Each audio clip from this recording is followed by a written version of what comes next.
Urutia mai te tā uru o te rangi kia tīna, kia whena, kia toko te manawa ora. Tīna toko te manawa ora ki whea. Tīna toko te manawa ora ki tēnā o tātou, ngā whānau, ngā whanaunga, me ngā piringa karangamaha. Ko ia e rongo whakairi ake ki runga kia tīna. Haumi e, hui e, tāe ki e. A tēnā koutou whānau, e whakarongo mai nei ana, e titiro mai ana, tēnei te mihi atu kia koutou, ko hoki mai koutou ki te āta titiro, ki te āta whakarongo kia mātou. Mātou no te whakāturanga tuarima o te aho tāhuhu. Tēnei te mihi atu kia koutou. Nau mai whānau, kia ora tātou ahin. Welcome once again to the fifth webinar in the series of Te Aho Tāhuhu. Today we're looking at financial modelling, and today I have a pai kōrero, a lineup of some excellent speakers that are going to talk about their financially modelling experience. Today I have with me, once again, we'll welcome back Alan Thorpe, the CEO of Habitat for Humanity. We've also brought in Robert Macbeth from Te Puni Kōkiri, and Nigel Hewitson, who's the lead commercial advisor in the PHO space. So whānau, we have a great lineup. So hoi anō whānau, tēnei te mihi atu kia koutou, nau mai anō ki tēnei whakāturanga. I'm going to go straight through to Alan Thorpe, the CEO of Habitat for Humanity. Tēnā koe, Alan, anei te wā. Tēnā koe, Mark, and kia ora koutou, everybody. Ko Alan Thorpe toku ingoa. Today it's my privilege just to be part of the webinar again and to briefly discuss the financial modelling that Habitat for Humanity has used in a very simplistic way just to help us in order to help families into home ownership. Habitat has kind of put together 5 components of progressive home ownership. There's a kind of the pre-selection phase, the support services phase, there's the stable tenure of a rental where we test our partnership with our whānau. There's a subsidy that's involved. In order for this to work, there needs to be a subsidy, and we also need to have a well-priced house. So we suggest that these are the 5 components of progressive home ownership, and this is what we've been delivering for the last 30 years approximately. And as we know, MHUD are able to give a grant for the pre-selection process, and they also give a grant for the annual support services, and those are critical components in order to make our progressive home ownership model actually work. Our modelling is effectively based on those 5 components, and so this is a very simplistic model where we talk about our pre-selection costs, and there's the pre-selection amount that MHUD's giving us. There's our support services per year for the family, not quite what MHUD's giving us, but we subsidise that. And then we think about a stable rental. What is the subsidy that's involved in order to make this work? And then what is a well-priced house? So those are the kind of the 5 key components. I've just got a set of assumptions here, which I'm going to put into a model. Let's just take an example where a house price is $650,000. The PHO household income is 100% of the median, which is $86,000, $576 per annum. The household pays 30% of that income in rent and mortgage payments. We have a PHO loan from the government of 50% of the capital price of the house, and that's for 15 years at 0%. The community housing provider or Habitat has to come up with the other half of that money. So we need to go to a commercial financing bank, and in this example, we're just going to suggest that that's 4.5%. And then in the example that I'm going to show, the house price increases by 2.5% per year. And we also factor in that our families also need to increase their income by 2.5% per year. And this is why the pre-selection and the family selection is critical to the process actually working, because we often choose people on the basis of their future potential. And in order for this to work, actually our families need to be able to increase their income over the 15-year period. You can see all of those assumptions come into this model, and this is effectively the graph of the model. So you see the green line, that's the house value. It starts at $650,000 at year 1. And I've done a 30-year graph here, but we're mostly needing it to work for 15 years because that's the term that the PHO loan is available to us at interest-free.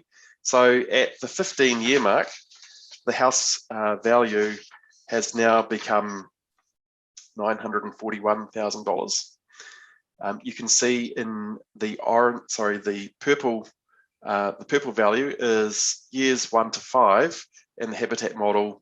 Our whānau are renting from us, and it's only at year 5 that we offer them a long-term sale and purchase agreement, so then they become owners of the property, and then their net qualifying rental at that point is converted or given to them as a deposit.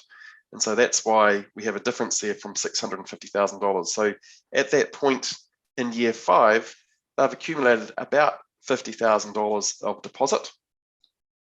And you can see that that mortgage then comes down. So at year 15, their mortgage is approximately $457,000.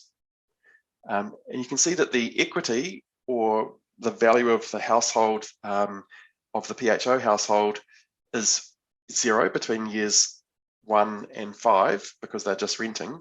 When they take over the long-term sale and purchase agreement and become purchasers in possession, then they have equity in the property, and that just reduces, their equity increases over time as the capital value of the house goes up, but also as they pay down their mortgage. So by the year 15, their equity is $483,000, or 51% of the house value. So at that point in time, our modelling shows that the PHO household will be able to go to a commercial bank and to be able to refinance with a loan for another 20 years and to repay Habitat the balance that they owe, so that Habitat can then repay the government the balance of the 50% funding. You can just see those projections there, but not in graph value. So all of the assumptions we've already covered, and then you can see just again the house value is $941,000, the PHO household mortgage is $457,000, the equity is $483,000, and at year 15 it allows them to go and refinance with a 20-year loan. It's just some basic principles there for financial modelling. When you're considering a financial model, it needs to work for both the community housing provider and also for the PHO household, for our whānau. And modelling an income statement and a balance sheet is really important for the community housing provider, but so is it also very important to model an income statement and balance sheet for the PHO household. And that's how we came up with those graphs on the previous slide. Another basic principle is to keep it simple and keep it as simple as possible, and then have realistic expectations or assumptions around realistic assumptions.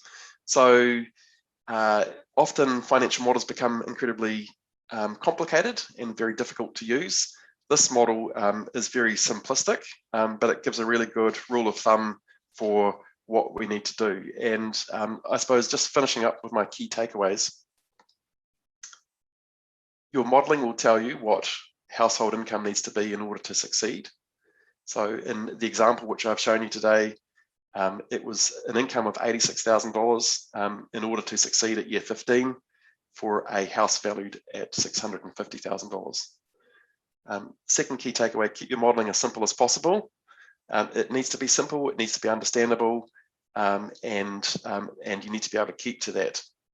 And the third key takeaway is always do a common sense check. Does this actually make sense? Does it really make sense that this works like this? And it's important to do that rather than necessarily get involved and bogged down in the details of a really complicated spreadsheet. So I hope that's been helpful. So kia ora koutou, thank you everybody. Tēnā koe, Alan. Just a couple of questions from me. You've presented a simple model, but if whānau out there or our listeners out there need a more sophisticated model because they might be considering a development, what should they do? Well, I think, again, I think it's part of what Ian Hutt is doing, is actually providing a model for people. But having an overly complicated model that someone else has produced is quite difficult to get your head into that space. And that's why I really just encourage, it needs to work on a very simplistic level. I mean, a development by itself is a complicated venture and full of lots of risks. So probably I'd say the first step is to go have a look at a simple model and see if it actually just works on the basis of purchasing a house. A development is a completely a different story. Just another question there, Alan. If we'd like to offer housing to families around the $50,000 per year household income, do you think that would be workable? So I think it's a great question, Mark. There's a bunch of assumptions which we put into our model, and those assumptions were household income of 86,000 for a house that's valued at 650,000, and there's a bunch of financing questions. So all of those variables influence what level of family income we can actually take into this program. So just as a rule of thumb, if a household was earning $50,000, then I'd probably say the maximum capital value that the house might be you'd able to enter into this program with would be around 350,000, something like that. So you have to adjust all of those other variables to make it work. So that's the advantage of having a model. Tēnā koe, Alan. That was Alan Thorpe, the CEO of Habitat for Humanity. We're going to move straight into the next presenter, Robert Macbeth from Te Puni Kōkiri. He's itching to get out of his seat and then kōrero to you. Tēnā koe, Robert, anei tō wā. Kia ora koutou, everybody. I've been in housing for many, many years. And around progressive home ownership, I remember being in the old Housing Corporation in the 1980s, and we introduced an equity sharing scheme then. So this is not a new concept. When I was in Melbourne managing the social housing sector in Victoria, we had the legacy, what was called the Holds loan scheme, the home ownership loan scheme, and I guess if there's one takeout from that is that it was far too complex. It didn't protect the whānau, and the legacy was quite hurtful, not only to the government but to the households involved. So I've learned lots of lessons along the way. So more recently, Te Puni Kōkiri in 2017-18 was given additional funding by the government to trial some pathways to home ownership, Te Ara Mauwhare. I want to basically just put a little bit of context around that, because as a government partner and an investor into progressive home ownership, we've got a little bit of skin in the game. We've been working very closely with our colleagues in the Ministry of Housing and Urban Development in recent months to pass on all the learnings and information from those trials, and I think by working together, we've actually added some value from this experience. The main theme I want to talk about is the two-pronged approach to financial modelling. Right from the very start, we recognise the need to balance affordability and protection of whānau going into what can be quite a complex home ownership arrangement, with also the financial viability and the sustainability for the rōpū partner. So those were two things that we absolutely focused on. And then I want to just talk about some key takeaways. So just a bit of the context, Te Ara Mauwhare, we have 6 trials currently underway, delivering up to 70 new homes for whānau. The way it works out, it breaks into two types really. There's the rent to own package, and we've got He Korowai Trust and Kaitaia, Te Rangimaro, Te Tihi Ruahine in Palmerston North, and the Chatham Islands Housing Partnership Trust on Whare.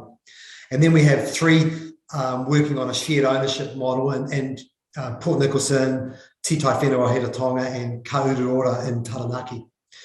The interesting thing, and this is the thing, when you're talking about shared ownership or equity sharing, I don't quite understand the subtlety in those different in the different terminologies. But there's only so much variation you can apply when modelling shared ownership. In actual fact, all 3 of our Te Ara Mauwhare shared ownership providers have some elements of partnership with New Zealand Housing Foundation. And so the intellectual property and the experience and the knowledge and the basic modelling that comes through from New Zealand Housing Foundation is very much part of our 3 shared ownership trials. When you get into rent to own, this is where there is bespokeness and flexibility and a lot of variation. And each of those three trials are very, very different in the way they structure their rent to own. Just picking up on an earlier question mark around the whānau on very low incomes. When we were given the Te Ara Mowhare funding, we were told by the then government, it was before the Labour-led government, we had to trial some ways of getting whānau who were either eligible for or in state housing or on benefit income onto a pathway to home ownership. Now that's really, really hard at the very low income range in reality. And, you know, and we sort of knew that sometimes if you push whānau too soon into a pathway to home ownership, it can do more damage in the long run. So we were very conscious of that. But that's why we're exploring the rent to own. Ricky Houghton from He Korowai Trust would be absolutely adamant that all the whānau that he's helping would be either eligible for in-state housing or actually decline for state housing. So it is possible to get whānau on low incomes onto a pathway to home ownership, but it's more on that rent to own approach, and it's a longer profile. You will need all 15 years, potentially even more. I think ours is about 17 years to get there. And also, from a government funding perspective, it's a lot more capital intensive. So while on average for the shared ownership, what we call the retained equity, the amount of money that we have to support the rōpū so that they can retain a share in each house, averages out about $100,000 to $150,000 per house, with the rest coming from the banks. For the rent to own, it's much higher. So government has to be prepared to invest quite a lot more upfront, because the profile of whānau being able to buy shares in their housing, it takes a lot longer. So it's pretty corporate. We always start from a whānau-centred approach, and we start by thinking about the whānau and the households going into their progressive home ownership approach. Right from a very, very, very, very start, we recognise that whānau need navigation support and they need financial capability. Potentially, the shared ownership's not that complex, but the rent to own is certainly a complex arrangement. And we needed to know that whānau absolutely knew exactly what they were getting into.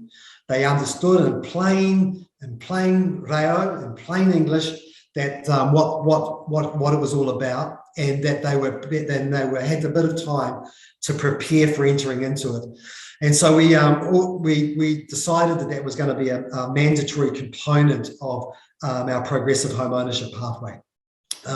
Hence, we worked with the Commission for Financial Capability and established Sorted Kāinga Ora, which is designed for whānau Māori, to be delivered by Māori in an appropriate adult education financial capability way. And that's actually worked so well that we're expanding our repertoire of Sorted Kāinga Ora. But from a Te Ara Mowhare perspective, it was really important for us to make sure that whānau were not being put at risk for participating, and that their support and time and navigation support was available for them as they prepare to enter into a progressive home ownership pathway. And I guess even now, from our experience, we're very, very strong of that view. And I think talking to our counterparts, if Dominic was here from New Zealand Housing Foundation, they would say the same from their experience. And I think, and Alan said the same thing, it's about making sure that there is sufficient support for whānau as they enter into this. We also needed to make sure that all of our modelling was appropriate for whānau. And that meant, and picking up on Alan's theme, keeping it simple. In my experience, the more complex it is, the more risk of whānau disadvantage. So it has to be a simple model, readily understood and transparent. I'd really make sure, I'd really couldn't emphasise it enough. Make sure that whānau going into a progressive home ownership pathway understand what happens, how it happens, when it happens, and what their responsibilities are, and not overcomplicate it. That scheme in Melbourne that was just so bad was because they overcomplicated it, and they built in payments for maintenance, and there was ambiguity over who's responsible for maintenance. So keep it really simple. It's the whānau buying a house. They undertake the maintenance. There's no sort of complex arrangements there. We also made sure that we locked in basic protections. Deposits returnable. If the world changes, whānau circumstances change. It's not always the same. It's not, most cases, 90% of the time, whānau will enter into the progressive home ownership pathway. They will go through, and by year 15, they will have built up enough equity that they can get their bank loan, the rōpū can exit, and everything's hunky-dory. But sometimes things change, and even some of our rōpū with our 6 trialists, they found circumstances change. Some whānau, there was family breakup. Some whānau had to go to Australia. They had to exit. So we wanted to make sure that there were basic protections built into our modelling in discussion with the rōpū. And in the case of all of our trials, it was all co-designed. Every single one of them is different. And that's the important thing. And so we went into it on a co-design basis, and the rōpū understood their whānau better than us. And so we basically sat around the table and we worked up something that worked. And every single one of them is different. So that the more you try and homogenize it, sometimes you lose that flexibility. But in each case, we did try to put in the basic protections: equity shares, limited liabilities. What happens if? And we asked that question constantly. People got sick of me asking the question: what if? What if? What if house values don't actually rise as you're modelling? What if they actually decline? What if the whānau, for whatever reason, legitimate reason, have to exit? Do they lose all their deposit, or do you guarantee that back? What if something else happens and the model doesn't plan out? So we basically put a lot of emphasis in our co-design, asking the what if question. I'm not going to go into the detail of this, but this is just an example of one of our rōpū with one of the trials. It's a rent-to-buy model. We basically, in the grey boxes down underneath, you can see we were different scenarios and different options in terms of how the rent-to-own package would work. In terms of the rōpū, this is that, remember the two-phase thing, whānau and then rōpū? One of the things we've learned is that the project needed to be cash flowed out. So there's 2 components of a pathway to home ownership package. One is you're actually building hopefully you are building houses to then transact with the whānau. And then once the houses are transacted, if they're entered into the shared ownership arrangement or the rent-to-buy arrangement. Rent-to-buy usually, by the way, is a Residential Tenancies Act agreement. So they're renting the house with protections built in, and then a complementary or concurrent sale and purchase agreement, which is triggered at a certain point. But in all cases, each of our rōpū were building houses to include. And so we had to work out a way to make the construction period viable for them. And we had some interesting conversations with our colleagues in HUD about how you make the PHO drawdown available during the construction phase. And the reality is you probably don't have the $2 million necessary up front to build the houses and then transact them. You need money up front to help with the construction. So cash flow the construction period. Think about the revenue coming in, where you're not going to get the revenue until you actually enter into a sale and purchase agreement or a shared ownership agreement, or enter into a tenancy agreement. So there's a period of time where you're not going to have any revenue, but you're paying to construct houses. And the other thing that our rōpū were finding was the need to really strictly control costs. If you're actually aiming to have houses to be sold to whānau or enter into that transaction at the $500,000 to $600,000 range, you've got to be really on your ball about that construction period. For post-transaction, shared ownership, reasonably easy. You just need to ensure that your holding costs are covered. You're modelling back, as Alan said, in the case of PHO, you've got that obligation to repay at 15 years. So you need to model your revenue and effectively the liquidity coming back. And then within that 15 years, ask the question, what if you don't get it all back in 15 years? But with Te Ara Mauwhare, I guess the one difference with PHO was that our retained equity or the contribution from government was a grant. So our model was based on what happens when you get it back. It's about reinvesting it. Whereas with the PHO, there's that 15-year repayment obligation. Rent-to-own models are much more complex. They require a standard, what we call our project viability assessment tool, operating cash flow, because you're running a rental business for a period of time. That needs to be absolutely cash flowed out. You need to know that your rent revenue coming in is going to basically service your obligations as a landlord. You're meeting any debt servicing requirements. And you also need to make sure as a rent-to-own provider that you're provisioning for any buyback or repayment to the whānau. There might be a time when they have to exit earlier, or they don't they can't exit at the 10-year mark where they have to enter into sale and purchase agreement. How are you going to pay back the deposits or whatever that's been paid? And what do you do with the revenue that comes in during the rental period as part of that buying to own? Do you put it in trust? Do you put it in KiwiSaver? How do you make that work? And you've got to basically run a multiple cash flow model. So some key takeaways for me. Model the impact on whānau. Ask the what if questions. Whānau first. If you come from the what if and what does it mean for the whānau in these circumstances, your model will build right. You need to cash flow the construction period. How will the houses be paid for before you transact them into the pathway to home ownership? And then you need to cash flow the long-term viability for the kaitono, for the rōpū. There has to be some sharing of equity. A little story, some of our whānau some of our rōpū who were wanting to help whānau into the rent-to-own really wanted to give everything to the whānau. They really were passionately wanting to build these whānau and build them up. So we had to bring them back a bit and say that if you give everything to the whānau, you're not actually supporting the organisation to do more. And actually, you've got to think about the organisational health as well. So in every model, you've got to ask the question, how is the equity being shared? Whether it's rent-to-own or shared ownership, there has to be some sharing. You can't give it all to the whānau. You've got to protect the whānau, but you've got to also think about the financial viability of the organisation.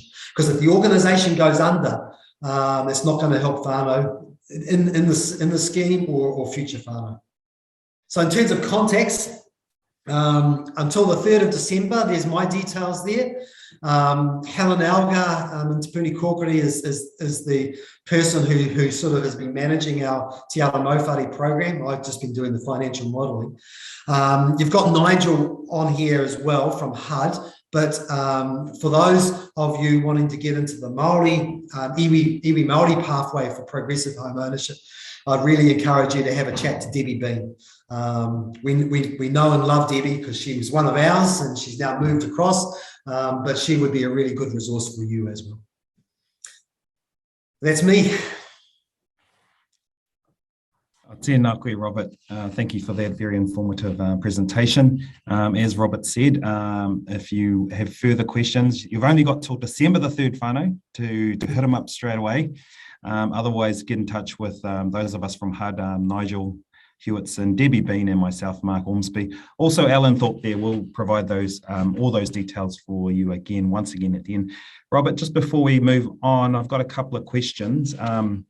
How do you balance the need to provide an affordable pathway for whānau with the need to ensure the long-term strength of your organisation?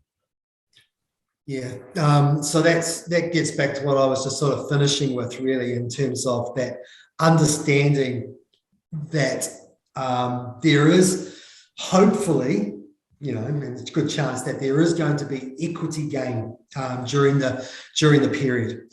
And it's about understanding how that equity gain is shared. And being really transparent and clear with whānau up front, that if you stay in this game, if you stay this period of time, you will have the opportunity to own the home, but be really clear also with whānau that we as a rōpū, because we're helping you, we also want to help other whānau. We will be sharing in that, and this is how we're sharing it. We've built in some protections for you, some minimum outcomes for you, but we have to build some minimum outcomes for us as an organisation, and just be really transparent about that upfront. Yep, thank you, Robert. Robert, here's a question that tends to pop up on a lot on the webinars that we've had so far, but it's possibly a question for the whole group. But I'll ask you. What do you see as the barriers for progressive home ownership on whenua Māori, and what can be done to make a PHO reality here? Yeah. So access to finance for housing on whenua Māori is one of two key barriers for enabling whenua Māori to be used for housing. The other one is the planning and consenting barrier. Now, both of those are actually on the government's radar. And we, in the next 11 days, I'm working up some scoping about hopefully what will be a big project on access to finance and partnership in conjunction with HUD. But it is a real issue. At the moment, the only loan available for housing on whenua Māori is the Kāinga Whenua loan, which is underwritten by Kāinga Ora and delivered by Kiwibank.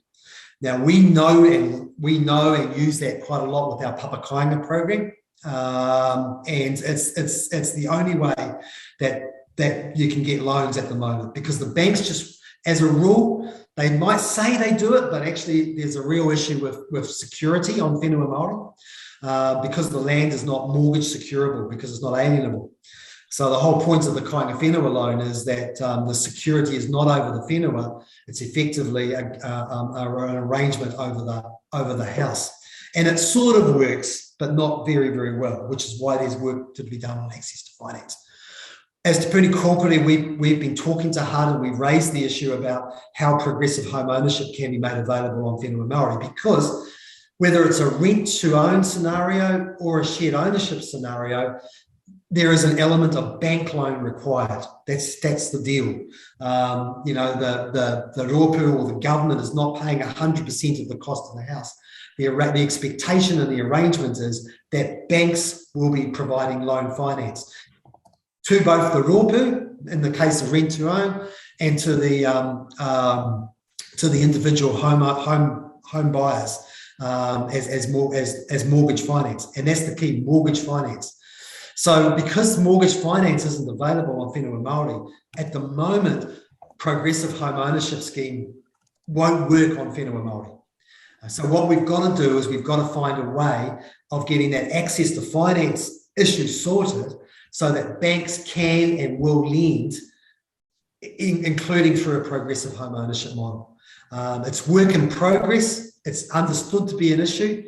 But at the moment, I can't see how it can work unless there is a resource-rich or an alternative security arrangement with some of the land, with maybe some land trusts or iwi that might be able to provide alternative security. And just noting the 6 Te Ara Mauwhare arrangements, only one of those 6 is on whenua Māori, He Korowai Trust. The others are on general title land. Tēnā koe, Robert. Thank you for that kōrero. Going to go to Nigel Hewitson now, who's the lead commercial advisor for the PHO team. Tēnā koe, Nigel. Anei toa. Thank you, Mark. This is Nigel here.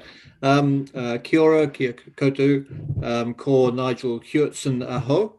I'm the lead commercial advisor. I'm very pleased to be here today just to give you a bit of a preview of the work we've been doing with the property group on developing some models, 3 models, to help whānau and organisations just to assess the affordability of the different types of shared ownership schemes, and also to look at development appraisals, development feasibility appraisals. So the work we've been doing, which and we've reached the stage of alpha stage, beta stage. So we're in the alpha stage, we're just testing it, and then we'll be doing some external testing, and we'll hope to have something available, or have them available prior to Christmas. So that's the timeline we're aiming for.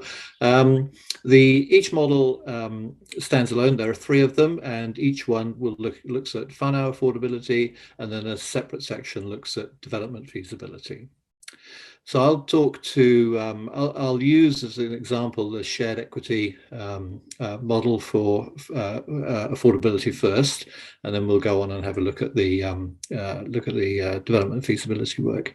So all the models actually start off with the household income, and there's the ability to put in up to four people earning an income for the household, and whether they're contributing to KiwiSaver or not.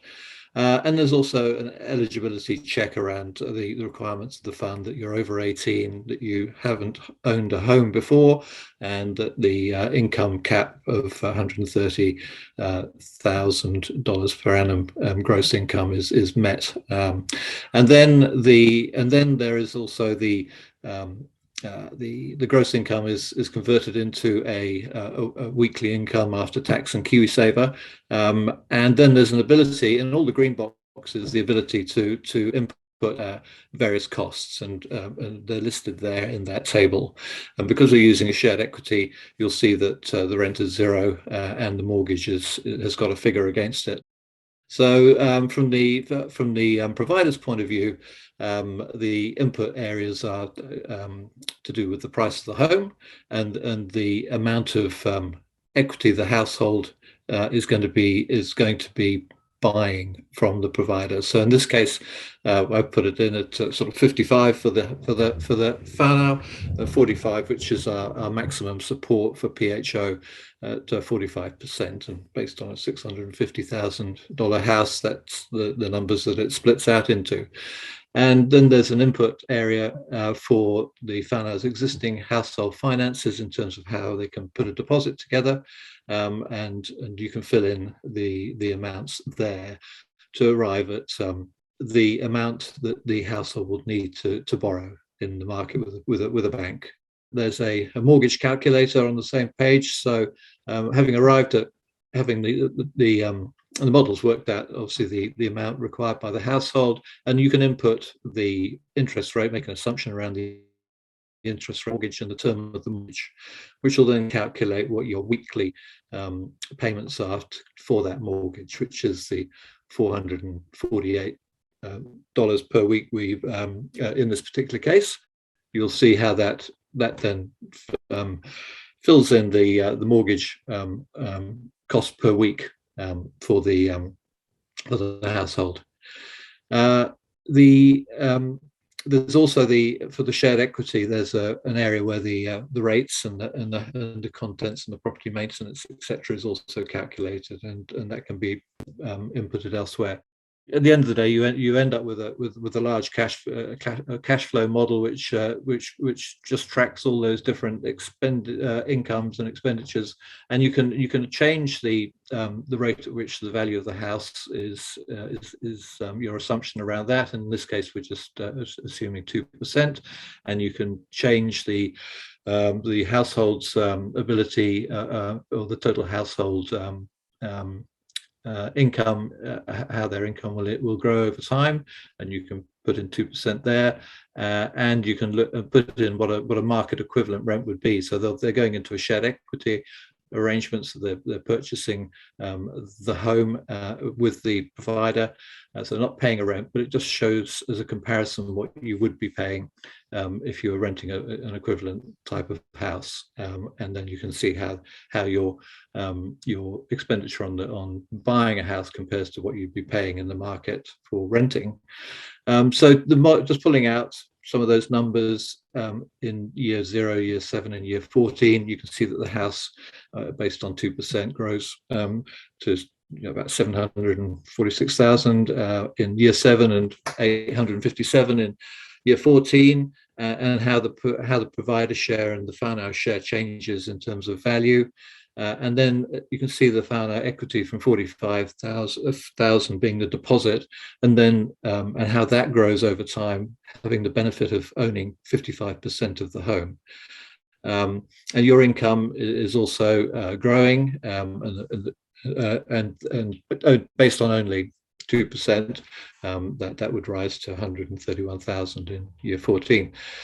So the purpose of the model really is just to find the spot where the loan to value ratio of the household for their mortgage to buy out the balance of the provider's share to get to 100% ownership, where the loan to value ratio is somewhere between less than 80% and down to 70%, on the basis that if you're at 70%, you should be able to get a mortgage with any of the high street banks, subject to their lending requirements and the debt service requirement. And so again, we track the debt service ratio.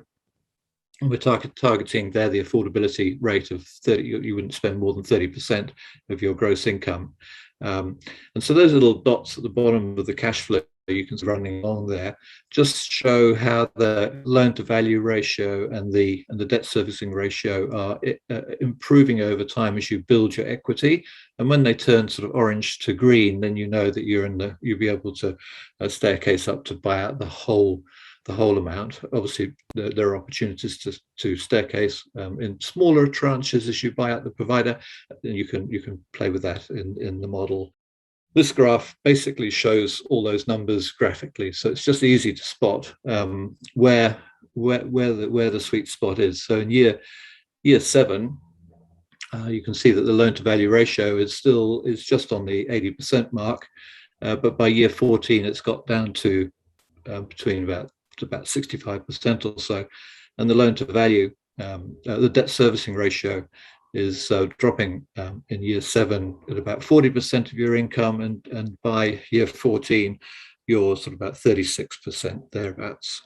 So by putting different inputs in, and the price of the house and the share of the mortgage and the income from the home, it will change this graph.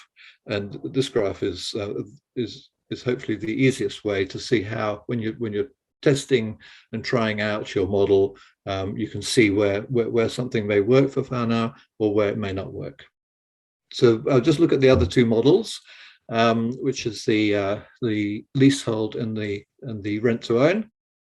The basic inputs are the same in terms of the income and the eligibility check and the weekly income per household, but depending on if it's a rent to buy, you'll be paying a rent and no mortgage. And if you're leasehold, you'll be paying a mortgage and a ground rent. The rent to buy focuses on what is the market rent you're going to be paying, and deducted from that will be various amounts of money to cover off the management fee for the provider, the rates, insurance, maintenance, etc.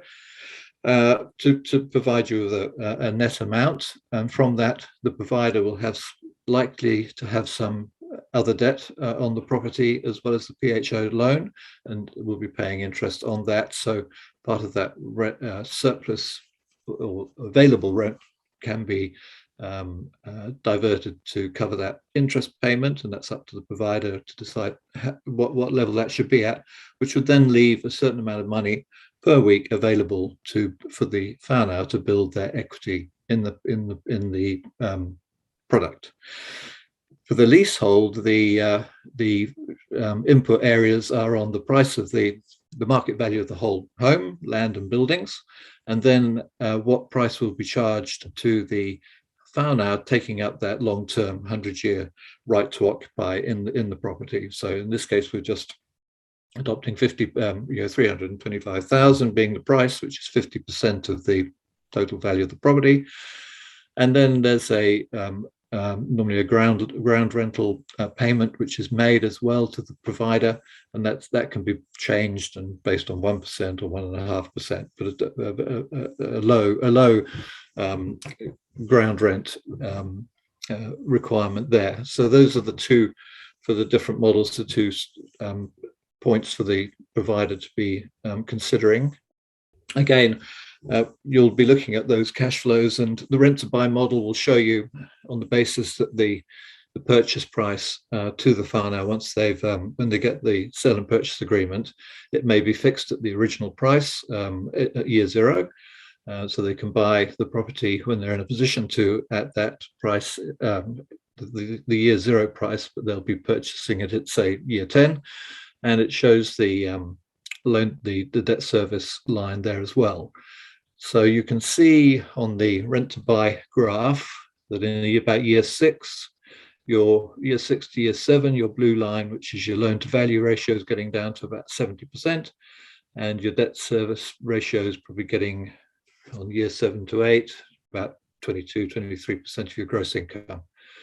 On the leasehold, in this case, you have the provider has an obligation to purchase the property back, the lease back, if you were to move away, and that purchase price is normally set at the original price plus inflation. So that shows you the sale price and what you'd be able to sell it back to if you were to leave to the provider, and how you're building total equity in that interest you bought, that long leasehold interest, over time. So in year 8, the price of the leasehold, the price of the leasehold's gone from the 300,000 you paid at the beginning. In year 8, it would be worth sort of 350,000, and your equity would have risen from about 45,000 to circa about 100,000 as you pay down your mortgage and the growth of the price you'll be able to sell it back to the provider at. So that's really just a summary of the three affordability models for rent to buy, leasehold, and shared equity. So the next part of the second part of the presentation, we want to have a look at the financial modelling. So here we have sort of two levels really. One is a high level feasibility, just to have a quick sense check over the risk laden process of developing a property. And then there's a second model which does a deep dive into all the detail of that modelling and the cash flows. Is showing the high level feasibility. So here on the left hand side of the page, you'll input the basic facts around the assumptions to build the property, sort of what you're buying the land at, whether you're doing it yourself because you have the expertise in house to manage a development scenario, or whether you're using a developer to provide the housing. So what's the value of the land and the costs of acquiring a land? What do you think the houses will be worth on completion? And in the shared equity case, what percentage of the home will the household, the whānau, be purchasing, and what percentages are kept by the provider to assist the household?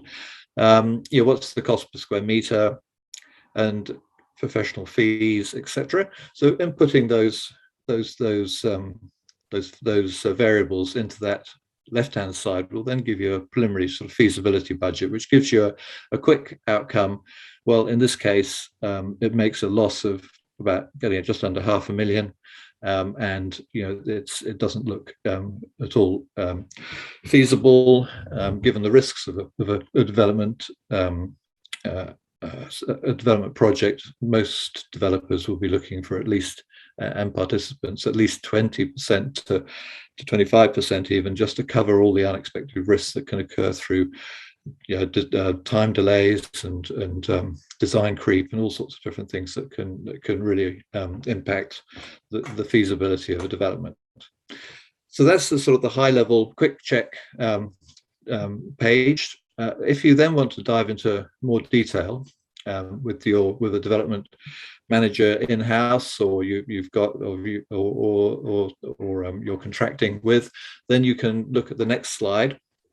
Next 3 or 4 slides actually, which have a much wider range of detail input that you're able to do. So here you can just run through each individual house, the typology, the number of that type, how many 1 bedrooms, how many 2 or 3 bedrooms you plan to be building, floor areas and the land area they take up. And then the estimated market value, which may be different from the price you want to sell it to your whānau, and then moving that across to the right. It's right. The value of the household share, the 55. What's that worth of the portion of the total value of the home, and what your total income would be on that typology. So for the 1 bedrooms, I think there's about 7 of them. The income to the provider organisation would be about 1.7 million. Goes through the rest of the development costs, which is about the timeline. How long will each stage of the project, consenting, subdivision, civil engineering, construction of the homes, how long is that all going to take? And so you can input that in depending on the project. Again, you can break that down into the individual homes, and from HUD's point of view, the development finance we can offer is 30% on the land acquisition, and lockup would be 30%, and on completion and the family moving in, the 40% balance of the funding we'd agreed. If you already own the land, then we're limited to offering 50% on lockup and 50% on the family moving in. The PHO loan calculations just show you what proportion of each property that you're building you can apply for fund to help with the funding, and so the PHO loan amounts are set out on that table. And then on the bottom left-hand table is what other funding you'll have put in place to help cover all your cash requirements during the course of the development. And then moving across the right-hand side of the table, you've got the construction costs of each type of typology per square meter gross of the development, and then you then put in all the different direct costs, such as your land acquisition, your site civil engineering and infrastructure, your professional fees through architecture, urban design engineering, landscaping design, project management, all those, and the legals and insurance, and your council costs.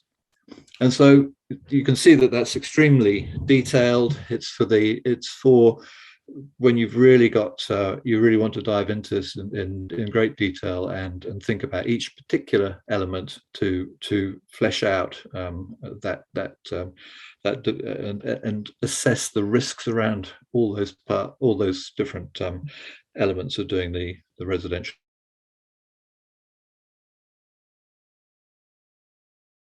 development. So on the next slide, see a large spreadsheet, which we won't go into the details of, but the graph just basically shows you how your cash flow is going to work during the course of the development that you're planning, and shows you the areas where you're going to be relying on a lot of debt to make up the difference between your income and your expenditure, income from the HUD financing and your expenditure, and then the requirement for bank financing during the course of that development. And so this table picks up the options you can have for bank financing, and you can it then works out what you need to be covering off in your financing arrangements. So that is how we've set up these spreadsheets to having different levels of in-depth analysis, and we hope they're going to be really helpful to everybody who's looking at either on the affordability side in terms of looking at their whānau and the price of the homes they're buying or thinking about developing. And then on the feasibility side, recognizing the risks around the development and the commitment and the expertise that's required to undertake a development successfully. So in summary, particularly for the development stuff, you really do have to dig into the detail to really try and assess all the risks and mitigate the risks. And even then, you've got to have contingencies for the things that just come out of left field. So test your assumptions to understand the risks, and that applies for both the affordability model and for the feasibility model. And now it has to work for the affordability.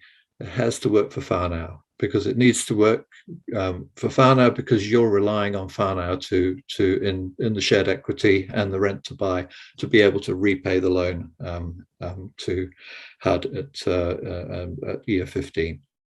We're very happy to contact any of us in the team, and we can help you with any questions you got on the modelling. And as I say, we're hoping to have that fine-tuned and ready for use just before Christmas. But thank you for your time. Tēnā koe, Nigel.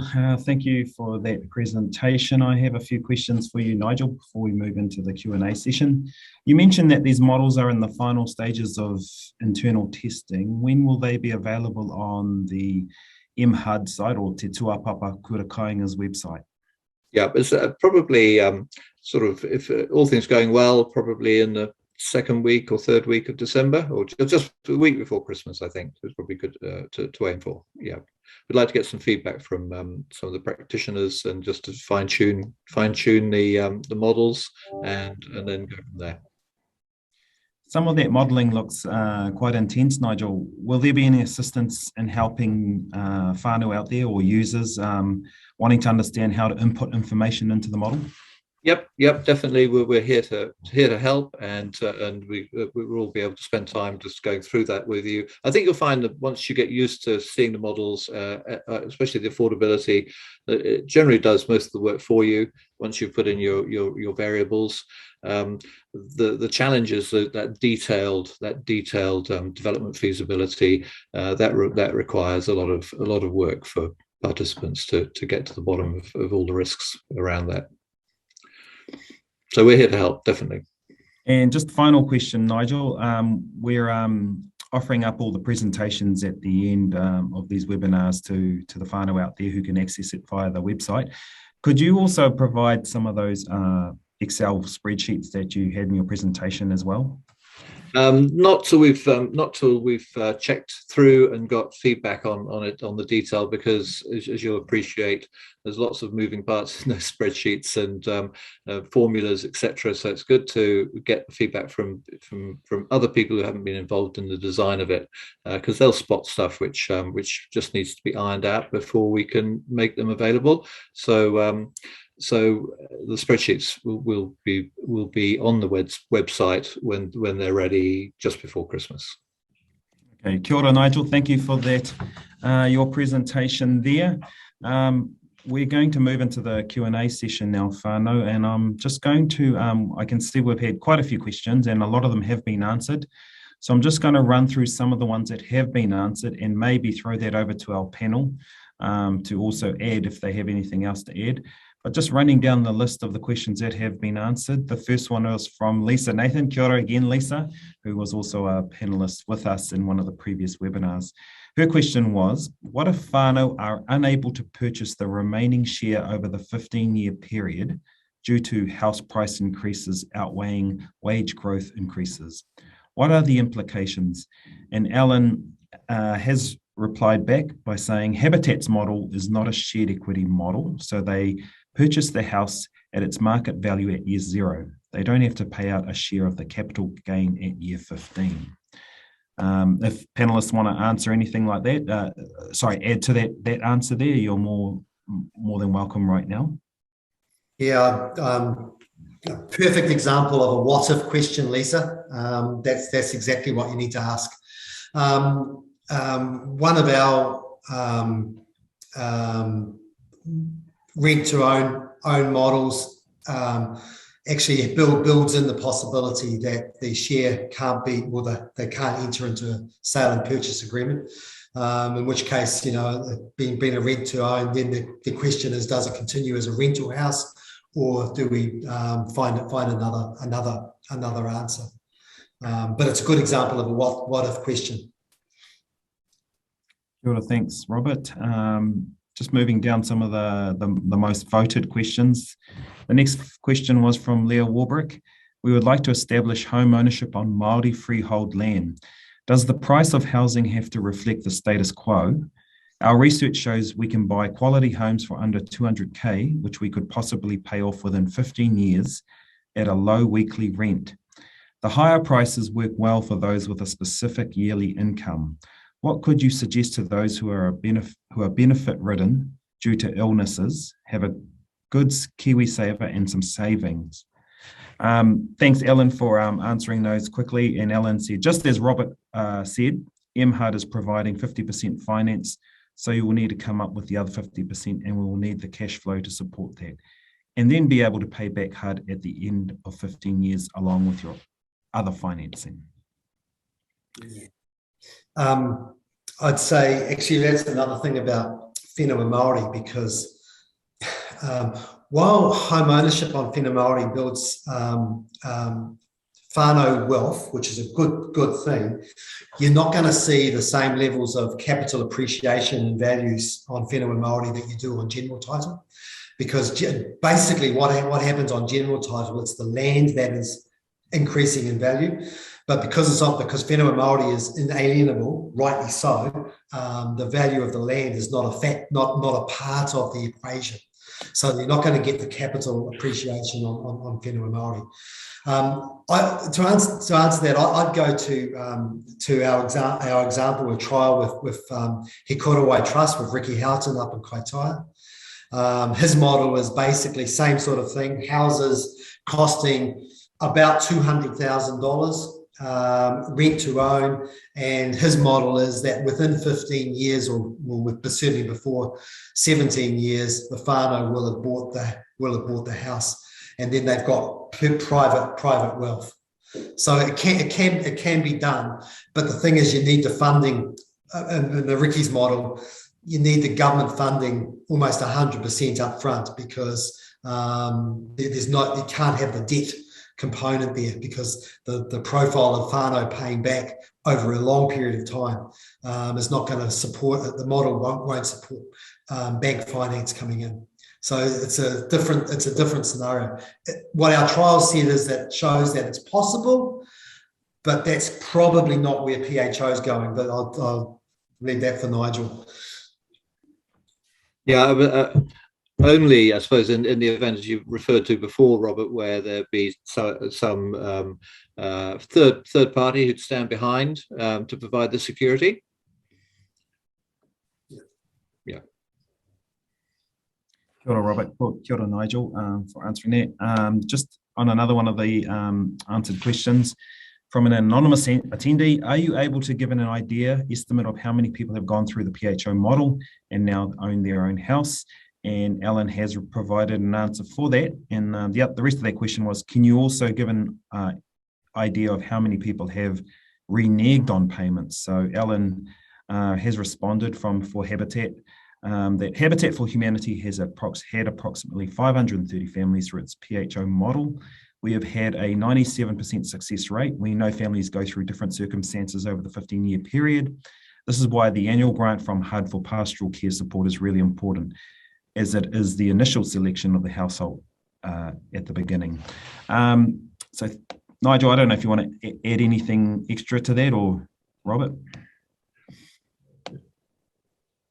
Well, I will. Actually, that's a good point. So in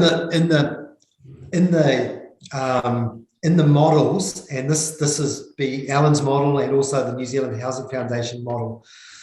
Once a whānau is on a pathway to home ownership, they're not left alone. There is some navigation and support available through their journey.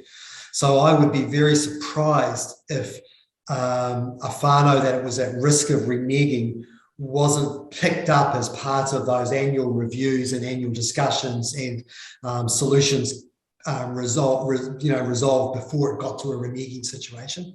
That would be my hope.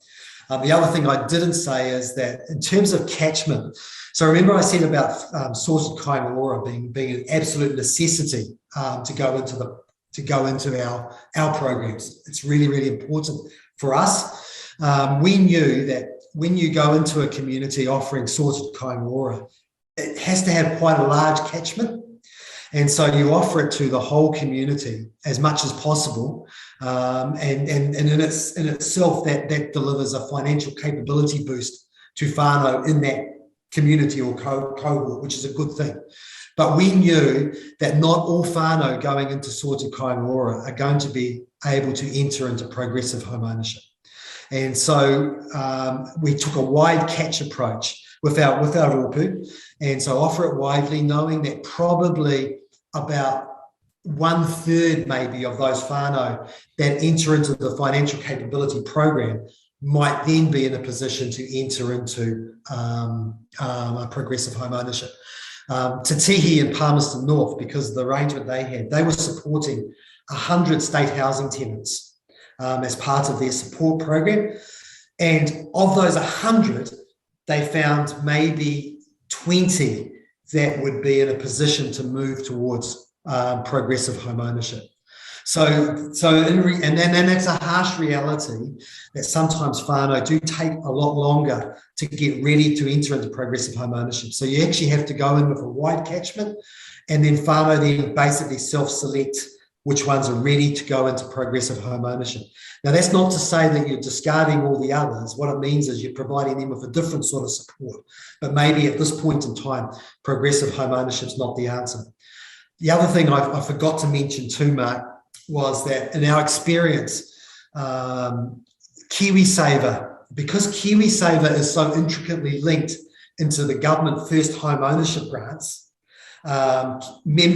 participation in KiwiSaver for that minimum 3-year period is really quite critical, because that triggers their access to the first home owners grant, which is quite an important deposit into a progressive home ownership. So one of the things that we found with sorted kaingaroa was actually getting whānau to join KiwiSaver, getting them on that pathway of KiwiSaver. And it means that they have to wait 3 years before they get the deposit. And for the rent-to-own ones, the rent-to-own scheme was triggered on eligibility for the first homeowners grant. So you keep them on a rental, build their KiwiSaver up, and then they get the first homeowners grant. So that sometimes takes time. And so you've got to build in a program for KiwiSaver and first home grant eligibility. But we found that a lot of whānau had not joined KiwiSaver. And so that's something that you need to think about from a very early stage. Yeah, very good question. A very good answer there, Robert. Certainly resonates and with some of my own whānau too, not having that awareness of what KiwiSaver can do. Just moving on to the next question. Is there a current program which supports entities, iwi, trusts, etc., into becoming CHIP providers?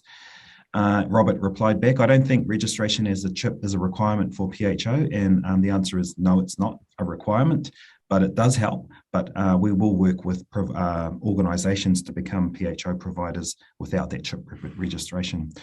And Nigel, you might want to add to that. And then Robert also just finished off in saying, in terms of support for registration as CHIP, we absolutely want to support and see more Māori CHIPs. I suggest you look at the Whai Kāinga Whai Oranga on the HUD website. Rōpū can put in an expression of interest for that, including for any organisational capacity building. Alternatively, talk to TPK team in the region and they'll be able to guide you through that. Nigel, did you want to add any more to that? Well, I'll go back to just firstly back to the previous question and just note that I remember Dominic mentioning how important, or emphasising how important that relationship with the whānau was, and being on the journey with whānau, and the success rates that they've had, which have been very high as well. So on the in terms of whether you need to be a CHIP or not, no, you don't need to be a CHIP. And we work with potential providers to approve them for PHO. And there we looked. I think in the last seminar webinar we covered off the items around sound financial position, having the product developed, having the whānau there in the right cohort for that it works for them as well, the product. And so those are the things we work on and can approve a provider for PHO, and then we look at the delivery plan that they're proposing for a specific scheme. Mark, actually, and we don't require it even for our rental housing papa kāinga. But in saying that, thinking about being registered as a community housing provider, or using a registered community housing provider in terms of managing collectively owned rental housing is not a bad thing. And when I go through it with our papa kāinga journey with PVATs with groups, I always raise that as a question. But if you're actually looking at the rent to own scenario in terms of progressive home ownership, although HUD doesn't require it, I reckon if you're in the business of renting houses, even for a period of time, like one of our rōpū is a rental agreement for five years, and then it goes into a sale and purchase agreement. So it's rent and then shared ownership effectively. That period of time, while the organisation is a landlord organisation providing a rental housing service, it needs to understand the Residential Tenancies Act. It needs to be a social housing landlord, because you're dealing with whānau who might have sort of vulnerability. So I would actually actively encourage thinking about being registered or working in partnership with a registered CHP for that component, even though it's not required. Yeah. I'd like to add one thing, yep. Mark. Alan Thorpe. I think just overall, there's quite a lot of learning already out there. So we've got Robert with TPK, we've got Housing Foundation with Dominic, Habitat for Humanity's been doing this for 28 years. There's a lot of learning out there already. So don't try to reinvent the wheel, but garner all of the information together and the experience together. And we really want progressive home ownership to work for whānau in New Zealand. Kia ora, thanks, Alan. I'll just final question from those that have been answered. How do we get our own financial model? Alan Thorpe has answered back by saying HUD will provide a financial model, and like Nigel said, hopefully before Christmas. But Habitat is also willing to have a conversation to share their model with you all. So that's good. And those contact details have been provided in our chat box, in the presentations, and we can also offer that up to everyone after. Now I better go to the few remaining questions that are left so that our panelists can all chip in together on this. Here's a question from Martire Duncan. Has there been any thoughts around whānau labour of so many hours to help offset the full cost of a home? So I'm thinking we're talking about sweat equity here, maybe. Panelists, let's open up for anyone to start. I'll start. And I come from the basis that in the 1990s, when I was last in Te Puni Kōkiri, we ran a program with the then Housing Corporation or Housing New Zealand called Kapa Hanga Kāinga, which is a group self-build scheme. And an experience more recently, we've done a few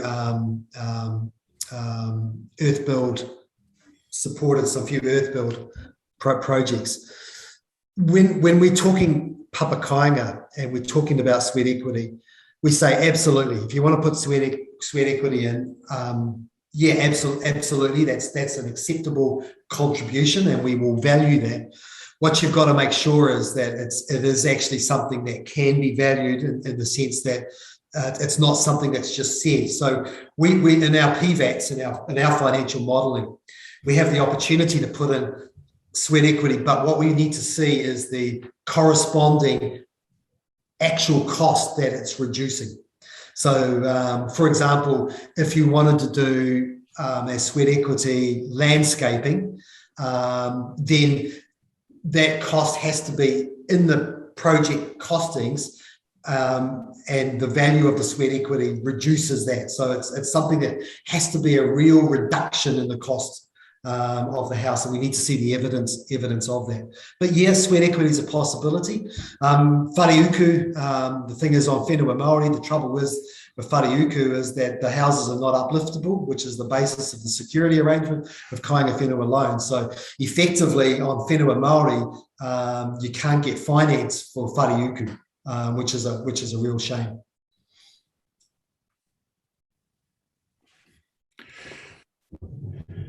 So, Alan, I know that the Habitat Models has a large degree of sort of sweat. In the past, has a large degree of sweat equity involvement. How's that evolved over time?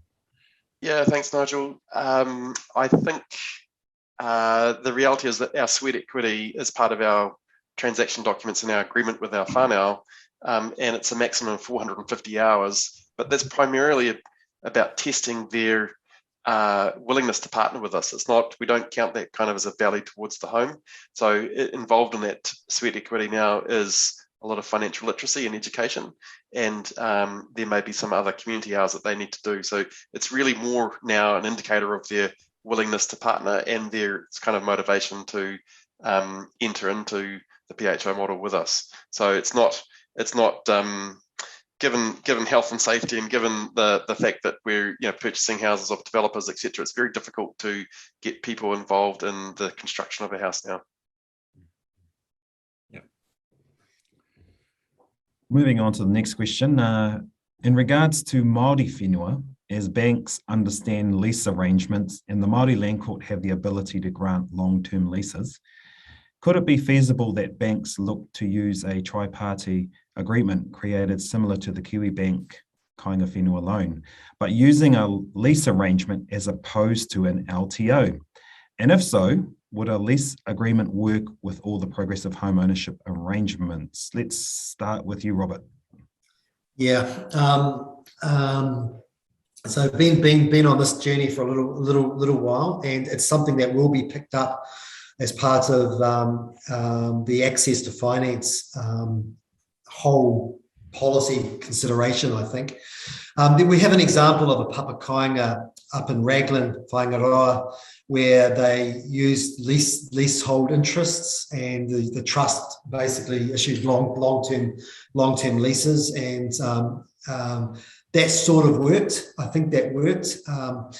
We also have another example at Ratana, where a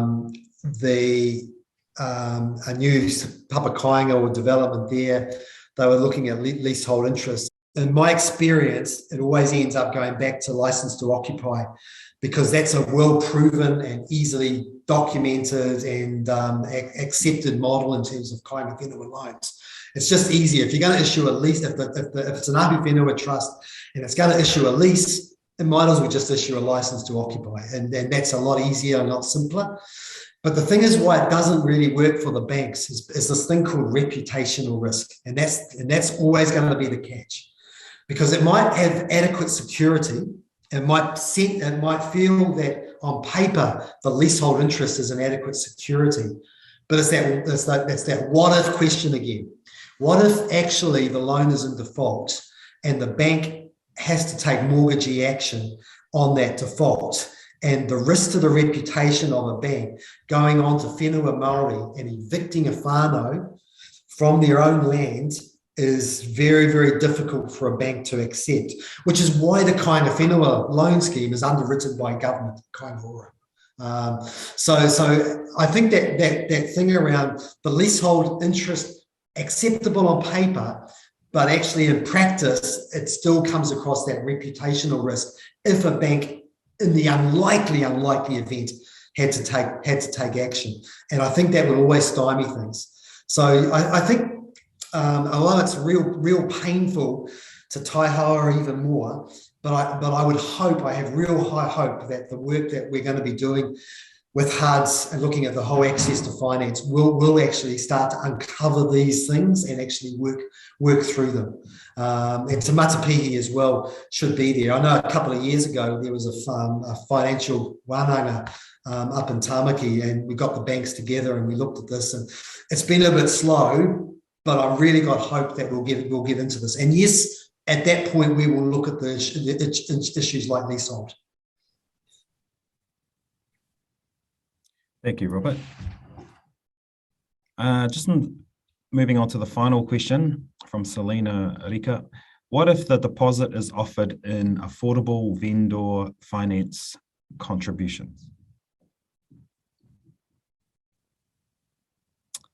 Panelists, does anyone want to have a go at answering that question? Not quite sure that I understand the question, but it's Alan Thorpe. Selena, thanks for the question. I think in the end, I think I answered the previous question that was along the same lines.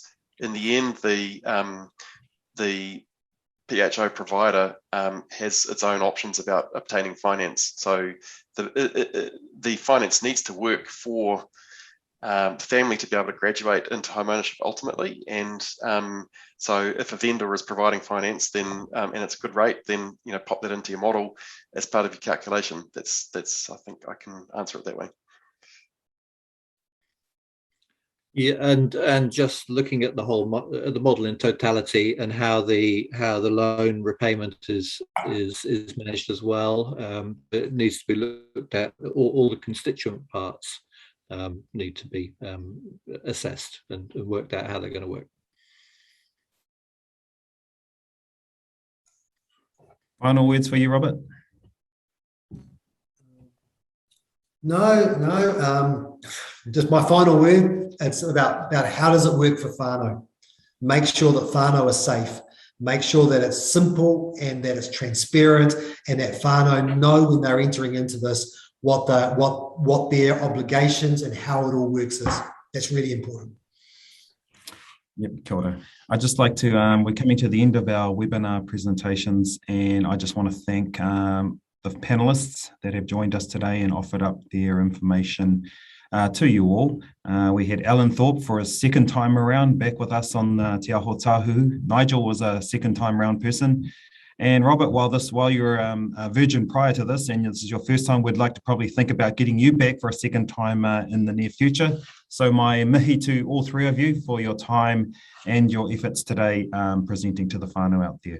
Hoi anō whānau, kua tai mai mātou ki te mutunga o tēnei whakaatūranga, te whakaatūranga tuarima o Te Aho Tāhuhu. Ko te tūmanako, ka noho koutou I roto I te rangi Māori e, te maramatanga me te whanaungatanga kei waho. Hoi anō whānau, thank you for tuning in, and on behalf of the panelists here, on behalf of Te Matapihi, as well as Te Ua Papa Kura Kāinga that have brought you these webinar presentations. We wish to thank you for tuning in with us, and tune back in on Thursday again if to look at further continuing those webinar series. So on behalf of all us, tēnā koutou, kia ora mai tātou katoa. Ka kitea.